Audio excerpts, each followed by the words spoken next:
Bismillahirrahmanirrahim. Assalamualaikum warahmatullahi wabarakatuh. Okay, it again in the in the new video, and now we are talking about the written discourse analysis. Where in the previous video we was talking about the spoken discourse analysis. Now we are dive into the next discourse, that is a written discourse analysis. And coming to the first question is, what do you know of written discourse analysis? Okay, so written discourse analysis is the study of how written language is used to communicate meaning. It's not just about grammar or vocabulary, but how sentences connect, how paragraphs are structured, and how ideas are organized in a text. For example, in an academic essay, we look at how the introduction presents the topic, how each paragraph supports the main idea, and how the conclusion wraps everything up. Written discourse analysis helps us understand not just what is written, but how it's written to make it clear and effective. And coming to the second question, is it important to carry out written discourse analysis? Why and why? Okay. So, yes, it is very important to carry out written discourse analysis. It helps us understand how to write clearly and effectively, especially in academic or professional contexts. For example, in teaching English to non-native speakers, we can use discourse analysis to show students how to write better essays by organizing ideas, using transitions, and following a structure. It's also useful in workplace like business or law to make sure documents are clear, formal, and have no misunderstandings. So it helps improve both writing skills and communication.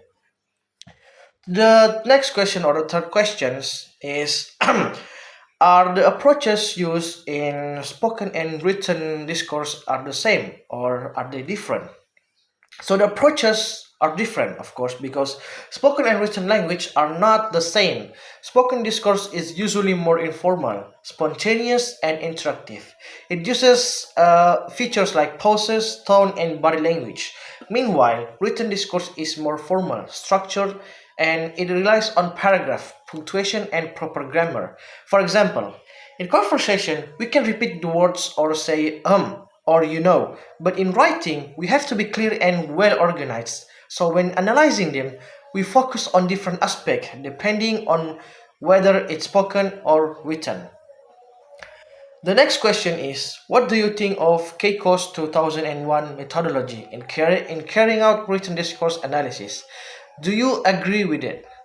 So Keiko's methodology in 2001 focuses on both micro and macro aspects of written text. She doesn't just look at grammar and sentence structure, but also considers context and culture.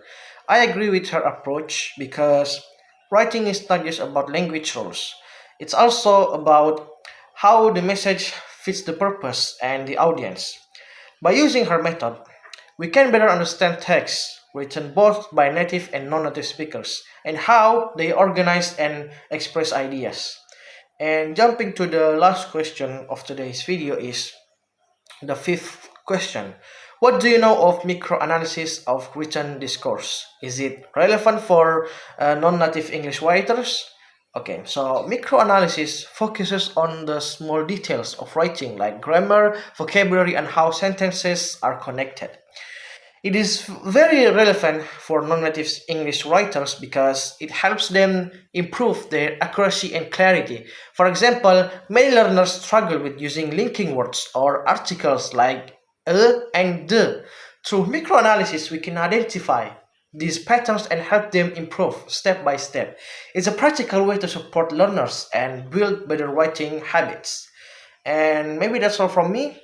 If you guys enjoyed the video, please leave a comment and likes. And see you guys in the next video. Assalamualaikum warahmatullahi wabarakatuh.